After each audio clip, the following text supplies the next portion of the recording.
जे कृष्णमूर्ति से ध्यान के बारे में कुछ प्रश्न पूछे गए।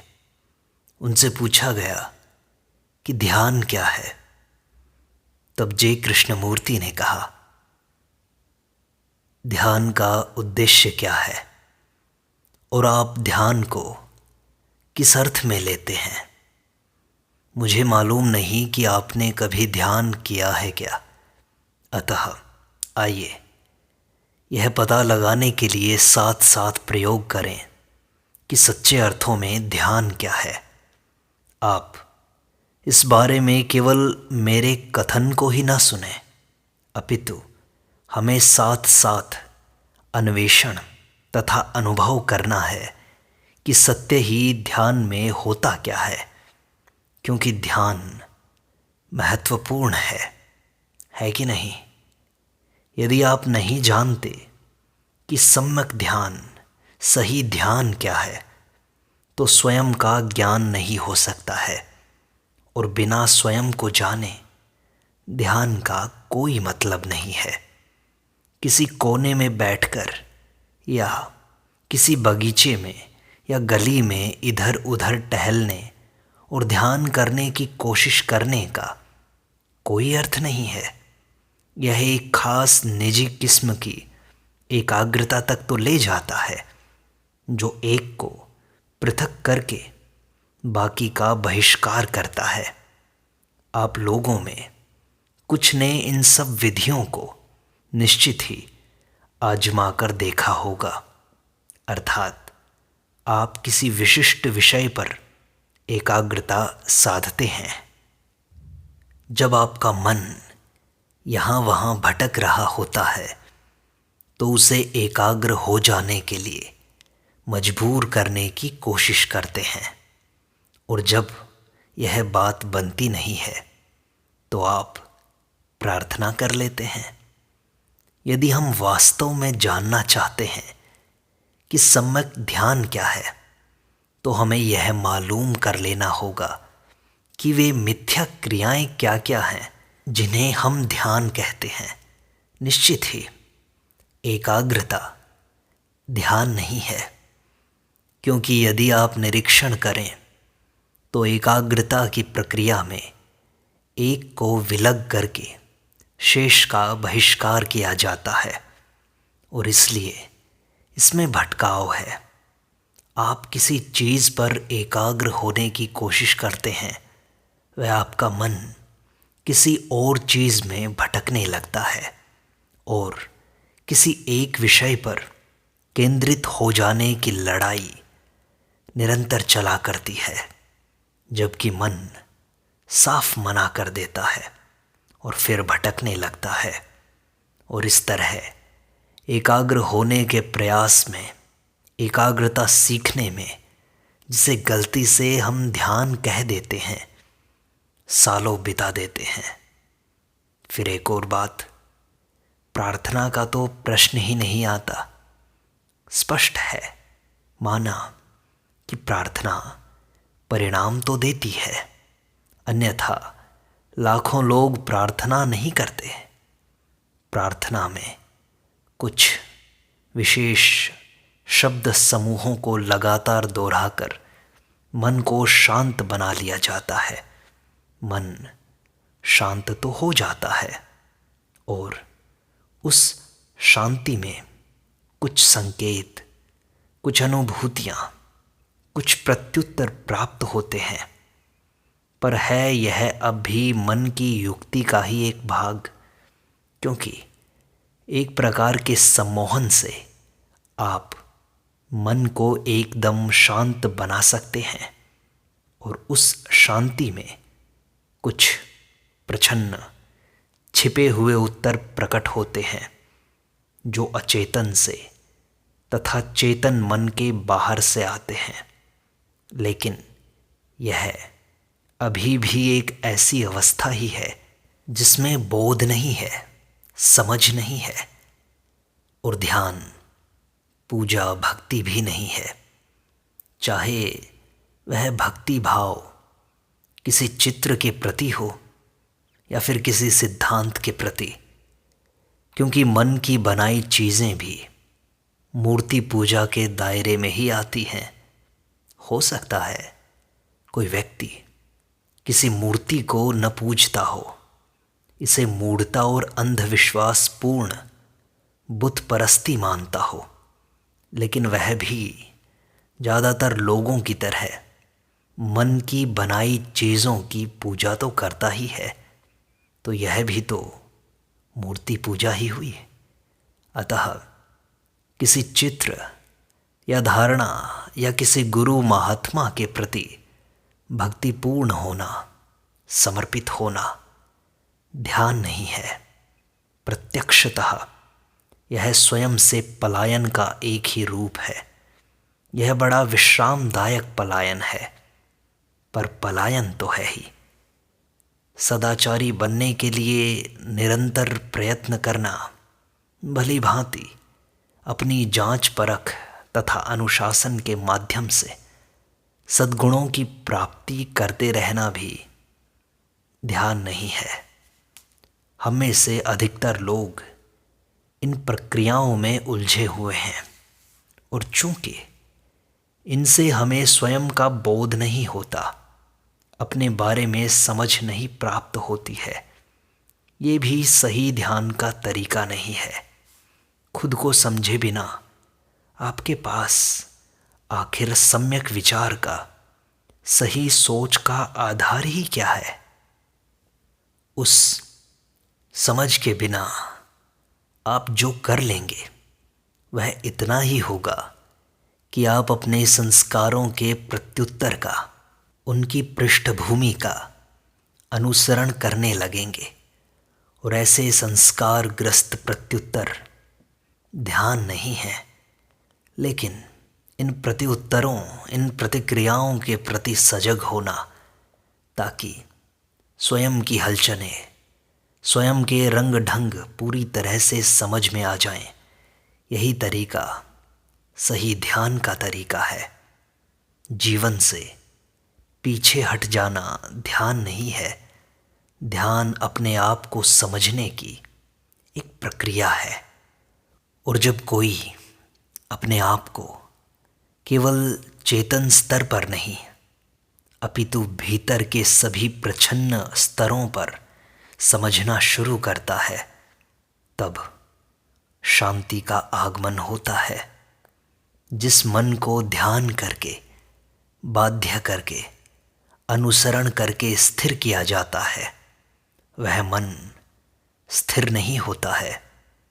वह तो एक अवरुद्ध, गतिहीन मन होता है। वह ऐसा मन नहीं होता जो सतर्क, निष्क्रिय एवं सर्जनात्मक ग्रहणशीलता में समर्थ हो। ध्यान में सतत प्रेक्षण की, जागरूकता की, प्रत्येक शब्द, प्रत्येक विचार तथा भाव के प्रति सजगता की आवश्यकता होती है, जिससे हमारे अस्तित्व की, अपने होने की अवस्था उद्घाटित होती है। साफ पता चलता है जो छिपी थी वह भी, और जो सतह पर है वह भी। और चूंकि इसमें बहुत मेहनत लगती है, हम हर किस्म की छलावे से भरी और राहत देने वाली चीज़ों के जरिए पलायन करते रहते हैं, और इसे ही ध्यान कह दिया करते हैं। यदि व्यक्ति यह देख पाता है कि स्वयं का ज्ञान ही ध्यान का प्रारंभ है, तब यह समस्या असाधारण रूप से रोचक तथा जीवंत बन जाती है। क्योंकि यदि आपको स्वयं का ही ज्ञान नहीं है, तो आप जिसे ध्यान कहते हैं उसके अभ्यास में लगे रह सकते हैं, और इस पर भी अपने सिद्धांतों में, अपने परिवार में, अपनी संपत्ति में आसक्त बने रह सकते हैं, या फिर अपनी संपत्ति को छोड़ छाड़ कर आप किसी अवधारणा के प्रति, किसी विचार के प्रति आसक्त हो सकते हैं, तथा उसमें इस कदर केंद्रित, एकाग्र रह सकते हैं कि उसी अवधारणा को आप और अधिक निर्मित करते चले जाएं। निश्चित ही वह ध्यान नहीं है, अतः अपना ज्ञान ही ध्यान का प्रारंभ है और स्वज्ञान के बिना ध्यान होता ही नहीं है। और जब कोई स्वज्ञान के इस प्रश्न की ओर गहराई में जाता है तो न केवल ऊपर का प्रकट मन शांत मौन हो जाता है, बल्कि अवचेतन मन के विभिन्न स्तर भी प्रकाश में आते हैं। जब ऊपर का मन चुप हो जाता है तब चेतना की छिपी हुई अचेतन परतें अपना प्रक्षेपण करने लगती हैं। वे अपनी अंतर वस्तु को प्रकट करती हैं, वे अपने इशारे जाहिर करती हैं ताकि हमारे अस्तित्व की समग्र प्रक्रिया को पूर्ण रूपेण समझा जा सके। तो मन नितांत निश्चल हो जाता है। यह निश्चल है, इसे निश्चल बनाया नहीं गया है। इसे निश्चल हो जाने के लिए किसी पारितोषिक द्वारा, भय द्वारा बाध्य नहीं किया गया है। तब एक खामोशी होती है, मौन होता है, जिसमें यथार्थ अस्तित्व में आता है। परंतु वह मौन ईसाई मौन, हिंदू मौन या बौद्ध मौन नहीं है। वह मौन बस मौन है, उसका कोई नाम नहीं है। यदि आप ईसाई या हिंदू या बौद्ध मौन के पथ का अनुसरण करेंगे तो आप कभी मौन नहीं हो पाएंगे। जो मनुष्य सत्य का, यथार्थ का अन्वेषण करना चाहता हो, उसे अपनी संस्कारबद्धता का पूरी तरह से परित्याग करना होगा, चाहे वह संस्कारबद्धता ईसाई हो, बौद्ध हो या हिंदू हो या किसी अन्य समुदाय की हो। ध्यान के माध्यम से, अनुसरण के माध्यम से पृष्ठभूमि को मजबूत कर लेना केवल मन की गतिहीनता, मन की मंदता लाता है। और मैं कतई निश्चित नहीं हूँ कि यही वह नहीं है जो हम में से अधिकतर लोग चाहते हैं, क्योंकि कोई प्रारूप, कोई ढांचा बना लेना और उसका अनुसरण करना अपेक्षाकृत बहुत आसान है, किंतु पृष्ठभूमि से मुक्त होना संबंध में निरंतर जागरूकता की, निरीक्षण की मांग करता है। जब एक बार वह मौन आ जाए तो एक असाधारण सर्जनशीलता की स्थिति होती है। ऐसा नहीं है कि आप कविताएं लिखेंगे ही, चित्र बनाएंगे ही। हो सकता है आप ऐसा करें या हो सकता है आप ये सब ना भी करें, लेकिन उस मौन के पीछे नहीं भाग सकते, उसकी नकल नहीं उतारी जा सकती, अनुकरण नहीं किया जा सकता। उस हालत में वह मौन नहीं रह जाता। आप इस तक किसी मार्ग द्वारा नहीं पहुंच सकते। यह तब वजूद में आता है, अस्तित्व में आता है, जब स्व के, मैं के तरीके समझ लिए जाते हैं और उस मैं का अपनी तमाम हलचलों और खुराफात के साथ अंत हो जाता है। अर्थात मन जब सृजन करना बंद कर देता है तो वास्तविक सृजन विद्यमान होता है। अतएव मन को सरल करना होगा, शांत होना होगा। होगा तो गलत है यह कहने में कि मन को शांत होना होगा, बाध्यता निहित है। और मन तभी शांत होता है, निश्चल होता है, जब स्व की, मैं की समग्र प्रक्रिया का अवसान हो चुका हो, जब स्व के सारे तौर तरीके समझ लिए गए हों और इसलिए स्व की गतिविधियों का अंत हो गया हो। मौन, ध्यान केवल तभी होता है। वही मौन सच्चे अर्थों में ध्यान है और उस मौन में ही शाश्वत का आविर्भाव होता है। ध्यान जीवन की महानतम कलाओं में से एक है, बल्कि शायद यही महानतम कला है। यह कला संभवतः दूसरे से सीखी नहीं जा सकती और यही इसका सौंदर्य है। ध्यान की कोई तकनीक और तरकीब नहीं होती, इसलिए इसका कोई अधिकारी या दावेदार भी नहीं होता। जब आप स्वयं का निरीक्षण करते हुए अपने बारे में सीखते हैं, अर्थात किस तरह आप खाते पीते हैं, किस ढंग से आप चलते फिरते हैं, क्या बातचीत और गपशप करते हैं, आपका ईर्ष्या करना, नफरत करना, जब आप अपने भीतर और बाहर की इन सारी चीज़ों के प्रति सजग और सचेत होते हैं बिना किसी काट छांट के, तो यह ध्यान का ही अंग है। और यह ध्यान हर जगह हर समय हो सकता है। जब आप किसी बस में बैठे हों, या जब आप धूप और छाया से परिपूर्ण किसी वनस्थली में टहल रहे हों, या जब आप पक्षियों के कलरव गान को सुन रहे हों, या जब आप अपनी पत्नी या अपने बच्चे के चेहरे को देख रहे हों। ध्यान का सहसा सर्वाधिक महत्वपूर्ण हो जाना कितना अद्भुत और विचित्र है। ध्यान जिसका ना आदि है ना अंत है, यह वर्षा की एक बूंद के समान है। इसी बूंद में छिपी हैं सारी की सारी नदियाँ और जलधाराएं। इसी में समाये हैं बड़े से बड़े समुद्र और जलप्रपात। जल की यह बूंद पृथ्वी को भी पोषण देती है और मानव को भी।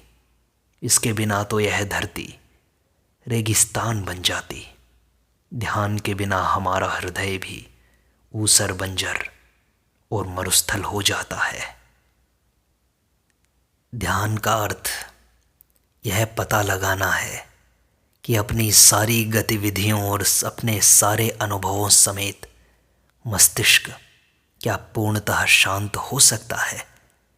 बाध्य होकर नहीं, क्योंकि जिस क्षण आप इसे बाध्य करते हैं, फिर से द्वैत आ खड़ा होता है, और वह सत्ता भी जो कहती है अद्भुत अनुभूतियों के जगत में प्रवेश के लिए मुझे अपने मस्तिष्क को नियंत्रित कर शांत कर लेना चाहिए, अर्थात मैं, ऐसा कभी संभव नहीं होगा। लेकिन अगर आप विचार की सारी खोजों और गतिविधियों को इसके भय, सुखों और संस्कारों को देखने, सुनने और समझने में लग जाएं, अगर आप अपने मस्तिष्क का निरीक्षण करने लग जाएं कि यह किस तरह कार्य करता है, तो आप देखेंगे कि मस्तिष्क असाधारण रूप से शांत और मौन हो जाता है। यह शांति निद्रा नहीं है, बल्कि यह प्रचंड रूप से सक्रिय है और इसलिए शांत है। विद्युत उत्पन्न करने वाला एक बड़ा यंत्र जब अच्छी तरह कार्य करता है, तो इससे शायद ही कोई ध्वनि निकलती हो। ध्वनि और शोरगुल तभी पैदा होता है जब कहीं घर्षण होता है। मौन और विस्तार का आपसी मेल है। मौन की अनंतता उस मन की अनंतता है जिसके भीतर का केंद्र मिट चुका है।